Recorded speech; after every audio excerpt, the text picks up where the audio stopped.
We like to believe we are thoughtful people, that our opinions are well informed, that our judgments are fair, but most of the time they are not. Most of the time they are quick, comfortable, and based on almost nothing. It usually begins with a first impression, a look, a sentence, a moment, and just like that, a story is formed.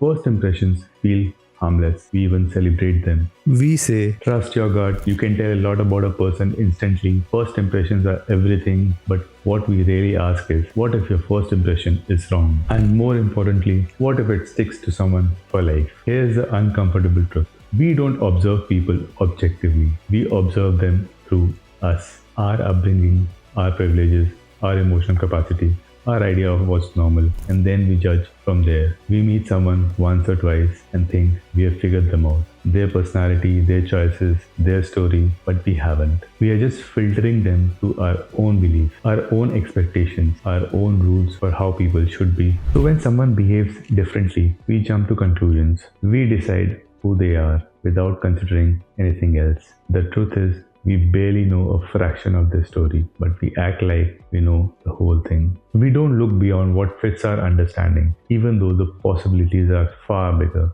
than our perspective. And the irony is this: the person we think we have figured out could be completely different from the version we created in our head. We assume that knowing a little reveals a lot.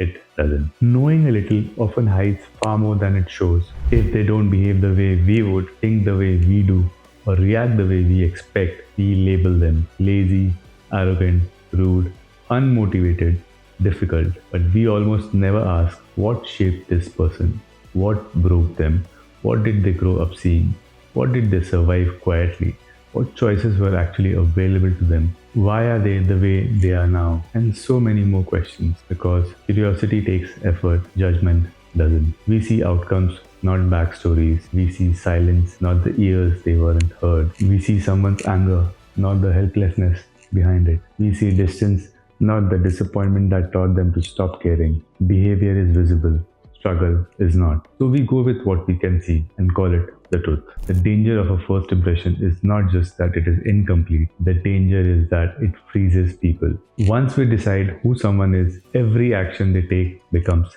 evidence. If they fail, you were right.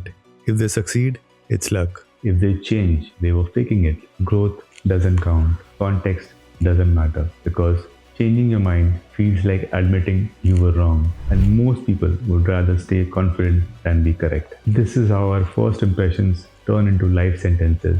A person becomes a label, a moment becomes an identity, a chapter becomes the whole story. And the irony, we hate being judged this way ourselves. We want people to understand our intentions, our struggles, our side of the story, but we rarely extend the same courtesy outward. Understanding someone takes time. It takes curiosity. It takes humility. It takes the willingness to say, maybe I don't know enough. Judgment is faster.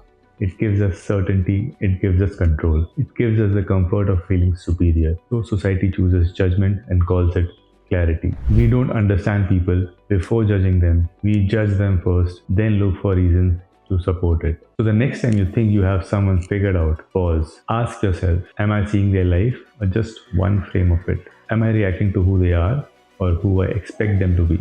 Am I judging from their reality or mine? Because your opinion might feel accurate, but it might just be incomplete. And incomplete opinions have done more damage than ignorance ever did. We judge people for where they are without asking what it took to get there. And that is the real danger of first impressions. If this made you think, like the video, share it with someone, and subscribe for more. I'll see you in the next one.